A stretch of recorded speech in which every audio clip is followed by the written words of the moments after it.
Market లో invest చేసి మీ డబ్బులు డబుల్ చేసుకోవాలనుకుంటున్నారా? సుందరరామిరెడ్డి గారి లైవ్ సెమినార్ కి అటెండ్ అవ్వండి.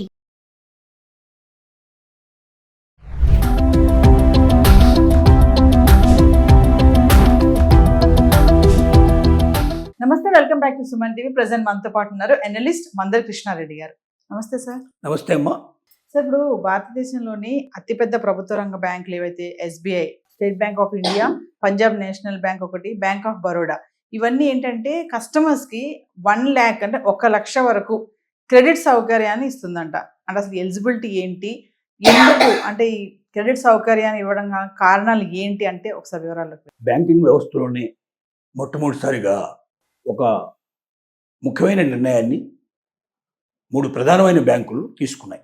స్టేట్ బ్యాంక్ ఆఫ్ ఇండియా అనేది భారతదేశంలో అతిపెద్ద బ్యాంకు, ప్రపంచంలోనే 2వ 3వ స్థానంలో ఉన్నట్టు పెద్ద బ్యాంక్ అది. అలాగే మనకు బ్యాంక్ ఆఫ్ బరోడా కానీ, పంజాబ్ నేషనల్ బ్యాంక్ కానీ, ఈ 3 బ్యాంకులు ఒక నిర్ణయాన్ని తీసుకున్నాయి.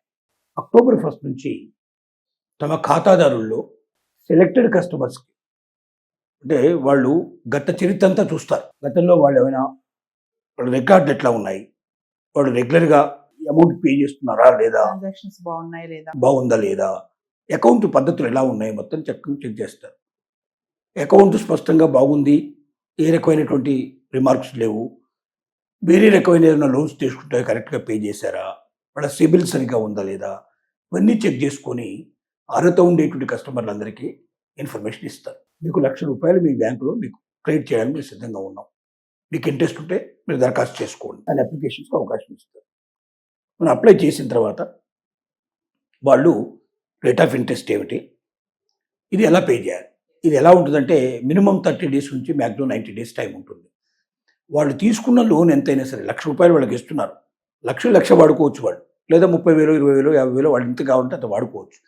ఈ వాడుకున్న డబ్బుని వాళ్ళు చెప్పిన టైంకి మినిమం 30 days నుంచి మ్యాక్సిమం 90 days ఎంత టైం ఇస్తారు వాళ్ళు. ఒక్కొక్క బ్యాంకు ఒక రకంగా టైం ఫిక్స్ చేస్తుంది, యువర్ టైం లిమిట్ ఈజ్ ఇదని. ఆ డేట్ లోపల పే చేసి మళ్ళీ వాడుకోవచ్చు. అది ఎప్పటికీ ఆ ₹1,00,000 వాడు క్రెడిట్ వాళ్ళకు ఉంటున్నట్టు లెక్క. కానీ సర్టెన్ డేట్ ఏదైతే పెడతారో 30 రోజుల, 40 రోజుల, 50, 90 రోజుల వరకు ఎంతైనా పెట్టచ్చు. మినిమం 30, మ్యాక్సిమం 90 days పెట్టచ్చు. ఒక్కొక్క బ్యాంకు ఒక్కొక్క రకమైన డేట్ ఫిక్స్ చేయొచ్చు. ఆ ఫిక్స్ చేసిన డేట్కి ఒక బ్యాంక్ 30 రోజులు ఇచ్చింది, లేదా ఒక బ్యాంక్ 50 రోజులు ఇచ్చింది, ఒక బ్యాంక్ 90 రోజులు ఇచ్చింది అనుకున్నాం. వాళ్ళు చెప్పిన డేట్ లోపల ఆ డబ్బు తిరిగి చెల్లించాలి, వడ్డీతో సహా చెల్లించాలి. ఏదైతే ఇంట్రెస్ట్, బ్యాంక్ ఇంట్రెస్ట్ పడుతుందో ఆ డబ్బును చెల్లించాలి. అయితే దీనికి మిగతా వాటికి ఏమిటి తేడాలు అనుకుంటే, క్రెడిట్ కార్డు కూడా ఇప్పుడు ఇస్తున్నారు. సెలెక్టెడ్ కస్టమర్స్ క్రెడిట్ కార్డు కూడా ఇస్తున్నారు. క్రెడిట్ కార్డు మనం వాడుతుంటాం, తీస్తుంటాం, చేస్తుంటాం. క్రెడిట్ కార్డు మీద ఛార్జెస్ ఎక్కువ పడుతుంటాయి. మీరు తీసినప్పుడల్లా, పెట్టినప్పుడల్లా ఛార్జెస్ ఎక్కువ పడుతుంటాయి. దీంట్లో తక్కువ పడే అవకాశం ఉంటాయి. దీంట్లో మనం ఏంటంటే చెక్ రూపంలో తీసుకోవచ్చు, లేకపోయినట్టయితే మనం ఏటీఎం కార్డు ద్వారా తీసుకోవచ్చు, లేదా మామూలుగా ఆన్లైన్ పేమెంట్ యూపీఐ ద్వారా కూడా పేమెంట్ చేసుకోవచ్చు. మొబైల్ బ్యాంకింగ్ ద్వారా కూడా మనం చేసుకోవడానికి మనకు అవకాశం ఉంది. మనకు ఉన్నటువంటి దాంట్లో 1 lakh ఎక్కువ మనకు వచ్చినట్టయితే అది మన బ్యాంకులోనే ఎప్పటికప్పుడు, సపోజ్ మన బ్యాంకులో ఇంత ముందే బ్యాలెన్స్ ఉందనుకోండి, ఇది వచ్చి దాంట్లో యాడ్ అవుతుంది. అప్పుడు ఏమవుతుంది, ఆటోమేటిక్గా మనం కట్టాల్సిన డబ్బులు దాంట్లో కలిసిపోయినట్టు లెక్క. ఒక రకంగా చెప్పాలంటే తీసుకున్న దానికి బ్యాంకింగ్ బ్యాలెన్స్ అది కూడా ఒక రకంగా చెక్ చేసుకోవడానికి పాసిబిలిటీ ఉంటుంది. అంటే మీకు అదనంగా డబ్బులు పడకుండా మిమ్మల్ని కాపాడే అవకాశాలు కూడా ఉంటాయి మీకు. కానీ ఇన్ టైంలో మీరు పే చేయకపోతే మాత్రం మీకు సివిల్ నాశనం అయ్యే అవకాశం ఉంటుంది, మీ మీద అన్ని రకాల యాక్షన్ తీసుకునే పాసిబిలిటీస్ ఉంటాయి. కాబట్టి ఇదేంటంటే అప్పు మాత్రమే. ఈ ₹1,00,000 మీకు అదనంగా ఇచ్చే అప్పు. ఈ అప్పుని మీరు చిరకాలం ఉండడానికి అవకాశం ఉంది. టైం లిమిట్ ఏం లేదు దీనికి. 6 months, 1 year ఉంచండి, 2 నెలలు ఏం చెప్పలేదు. మీ రికార్డు బాగున్నంత కాలం మీరు దీన్ని వాడుకోవడానికి అవకాశం ఉంటుంది. మీ రికార్డు పాడైనప్పుడు, అంటే ఇన్ టైంలో మీరు పే చేయలేని పరిస్థితి ఏర్పడితే మాత్రం రికార్డు పాడవుతుంది. నెక్స్ట్ మంతే మీకు దాన్ని స్టాప్ చేయడానికి అవకాశాలు ఉంటాయి. కాబట్టి ఎవరైతే కస్టమర్స్ బుద్ధిగా తీసుకున్నది వాళ్ళు ఏ డేట్ అయితే డైరెక్ట్ మ్యాక్సిమం డేట్ ఇచ్చారో ఆ డేట్ లోపల పేమెంట్ చేసి దానికి సంబంధించిన ఇంట్రెస్ట్ కూడా క్లియర్ చేసినట్టయితే ఎంతకాలం మీరు దాన్ని వాడుకుంటారో అంతకాలం ఈ ₹1,00,000 మీకు అదనంగా ఉన్నట్టే లెక్క. ఇది చాలా మంచిది కదా, ఎందుకంటే చాలామందికి వాళ్ళ అవసరాలు తీర్చుకోవడానికి ఉపయోగపడుతుంది. ₹1,00,000 అంటే మామూలు విషయం కాదు. ఏదైనా అర్జెంటుగా ఎమర్జెన్సీకి దీన్ని వాడుకోవడానికి అవకాశం ఉంటుంది. రెండోది ఖచ్చితంగా వాడుకొని తీరాలని ఏం లేదు. ₹1,00,000 అట్లాగే ఉంచితే వడ్డీ ఏం పడదు మీకు. మీకు అవసరమే రాలేదనుకోండి, ఆ ₹1,00,000 అట్లాగే ఉంచుకోవచ్చు. ఇన్ని సౌకర్యాలు దీంట్లో ఉన్నాయి. దీన్ని జాగ్రత్తగా చేసుకుంటే బాగుంటుంది. ఇది ఇంకా ఆలోచన దశలోనే ఇప్పుడు ఉంది. ఇప్పుడు అక్టోబర్ 1 నుంచి అమలు చేద్దామని అనుకున్నారు. అమలు చేస్తే మాత్రం ఇక అందరికీ ఇన్ఫర్మేషన్ వస్తుంది ముందుగా. ఆ ఇన్ఫర్మేషన్ బట్టి ఏ డేట్ వరకు వీళ్ళు అప్లై చేసుకోవాలి, అందులో ఎలిజిబిలిటీ ఉన్న వాళ్ళు ఎంతమంది చెక్ చేస్తారు. దీనివల్ల మొత్తం భారతదేశం లోపల కొన్ని కోట్ల మందికి ఒక అవకాశం దొరుకుతుంది. ఇంకా ఎస్బీఐలోనే కోట్ల మంది వాళ్ళు కలిగి ఉన్నారు, ఖాతాదారులు ఉన్నారు దాంట్లో. కాబట్టి వాళ్ళందరికీ మొత్తం పంజాబ్ నేషనల్ బ్యాంకు అట్లాగే బ్యాంక్ ఆఫ్ బరోడా తీసుకున్నట్టయితే కోట్ల సంఖ్యలో ఉంటారు. ఇన్ని కోట్ల మందికి ఒకేసారి ఒక్కొక్క ₹1,00,000 చొప్పున కోట్ల రూపాయలు ఒకేసారి బయటకు వచ్చే అవకాశాలు ఉన్నాయి. ఇంత క్రెడిట్ సౌకర్యం ఒకేసారి కలిగించడం వల్ల దేశం లోపల కొనుగోలు శక్తి బాగా పెరుగుతుంది, జిఎస్టీ బాగా పెరిగే అవకాశాలు ఉంటాయి, గవర్నమెంట్కి ఆదాయం కూడా చాలా ఎక్కువగా వచ్చే అవకాశం ఉంటుంది, కస్టమర్స్ అంటే ప్రజలకు కూడా కొంత సౌకర్యం కలిగే అవకాశం ఉంటుంది, కొన్ని కోట్ల మంది దీనివల్ల లబ్ధి పొందే అవకాశం ఉంటుంది. అంటే ఇప్పుడు క్రెడిట్ కార్డు తీసుకోవడం మానేసి ఇది ఇలా తీసుకోవడం వల్ల మనకు బెనిఫిట్స్ ఎక్కువ ఉన్నాయి అంటున్నారు. క్రెడిట్ కార్డు కన్నా ఇది బెనిఫిట్ ఎక్కువ ఉంటుంది. అయితే క్రెడిట్ కార్డులో దీనిలో ఏంటి పరిస్థితి అంటే దాంట్లో 50,000 ₹1,00,000 చాలా తక్కువ మందికి వస్తుంది, 50,000 ఎక్కువ మందికి వస్తుంది, దాంట్లో 1,00,000 చాలా తక్కువ మందికి వస్తుంది. క్రెడిట్ కార్డుకు ఉండేటువంటి రూల్స్ అండ్ రెగ్యులేషన్స్ వేరు, దీనికి ఉండేటువంటి వేరు.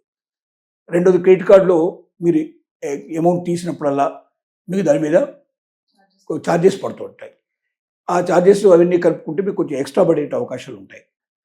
ఒక రకంగా చెప్పాలంటే గొప్ప తేడా లేకపోయినప్పటికీ ఇది మీకు రుణం మీ అకౌంట్లో డబ్బులు ఉన్నప్పుడు ఏమవుతాయంటే మీరు సులభంగా పేమెంట్ చేసుకునే విధంగా మీరు బ్యాంకు వాళ్ళకి ఇన్స్ట్రక్షన్ ఇచ్చేసి నా అకౌంట్లో డబ్బు ఉన్నప్పుడల్లా మీరు దాంట్లో చేసేసేయండి, నాకు బ్యాలెన్స్ ఏముంటుంది దానికి ఇచ్చేయండి మీరు లెటర్ ఇచ్చినట్టయితే అప్పుడు ఏమవుతుంది, మీ అకౌంట్లో బ్యాలెన్స్ ఉన్నప్పుడు ఆటోమేటిక్ దాంట్లోకి వెళ్ళిపోతుంది. అంటే మీకు ఇంట్రెస్ట్ క్యాలిక్యులేషన్ కాదు.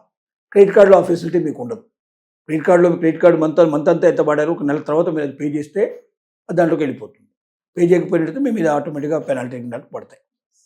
దానికి ఆ తేడా ఉంది. బ్యాంకులో మీ దగ్గర సమ్ టైం బ్యాలెన్స్ ఉండడానికి అవకాశం ఉంది. కాబట్టి మీరు ఇచ్చే లెటర్లోనే నేను తీసుకునే లోన్ అమౌంట్ ఎంత ఉందో దానికి సమానమో లేకపోతే దాని లోపల ఉండేటువంటి అమౌంట్ నా దాంట్లో బ్యాంకులో బ్యాలెన్స్ ఉన్నట్టయితే ఆటోమేటిక్గా మీరు అందులోకి తీసేసుకోండి అంటే అప్పుడు ఏమవుతుంది, మీకు చాలా ఇంట్రెస్ట్ తగ్గిపోతుంది. మీరు ఇంట్రెస్ట్ కట్టాల్సిన అవసరం ఉండదు. బ్యాలెన్స్ ఊరికే పడుంది కదా, పడున్న దాన్ని దాంట్లో మార్చేసరికల్లా మీకు ఏమవుతుందంటే అలా ఉన్న బ్యాలెన్స్ దాంట్లో ఉపయోగించు, మళ్ళీ కావాలంటే మీరు ఉపయోగించుకునే అవకాశం మీకు ఉంది. ఎప్పుడు కావాలంటే అప్పుడు మీరు ఉపయోగించుకోవచ్చు. ఆ లిమిట్ జాగ్రత్తగా వాడుకున్న వాళ్ళకి ఈ ₹1,00,000 ఎప్పుడు ఉన్నట్టే లెక్క వాడదు. అంటే ఒక ₹1,00,000 అదనంగా వాళ్ళ జీవితం లోపల దేనికైనా వాడుకునేందుకు అవకాశం ఉంది. కానీ ఇన్ టైంలో పేమెంట్ చేయాలి, మళ్ళీ తేడా రాకుండా చూసుకోవాలి. ఎక్కడైనా వడ్డీకి సరిగ్గా కట్టకపోయినా, అసలు సరిగ్గా కట్టకపోయినా రేపు పొద్దున భవిష్యత్తులో తీసుకునే లోన్స్ కూడా ఇది ఇబ్బంది అయ్యే పరిస్థితి ఏర్పడుతుంది. ఎందుకంటే ఆటోమేటిక్గా ఇక్కడ సిబిల్లో పడిపోతుంది, వీడు సరైన పేమెంట్ చేయని పరిస్థితి ఉంటుంది. కాబట్టి ఇలాంటి వాడు లోన్కి ఎలిజిబుల్ కాదని చెప్పి పర్మనెంట్గా మీ మీద ముద్ర వేసే అవకాశాలు కూడా ఉంటాయి. దీనివల్ల ప్లస్లు ఉన్నాయి, మైనస్లు ఉన్నాయి. జాగ్రత్తగా చూసుకొని దీన్ని మంచిగా వాడుకోగలిగితే జీవితాంతం మీకు ₹1,00,000 ఎక్స్ట్రా వచ్చింటే లెక్క. ఇప్పుడు 1,00,000 ఉంది, రేపు పొద్దున అది ఇంకా పెంచేసే అవకాశాలు కూడా రావచ్చు. అట్లా వాడుకున్న వాళ్ళందరికీ 1,00,000, 2,00,000 చేయమని, 10,00,000 చేయమని కూడా అవకాశాలు ఉంటాయి. అంటే మంచి భవిష్యత్తు వేసుకోండి. రెండోది, మీరు రేపు పొద్దున లోన్స్ తీసుకున్నప్పుడు కూడా ఇది మీకు ఎంతో కొంత ఉపయోగపడే అవకాశాలు ఉన్నాయి.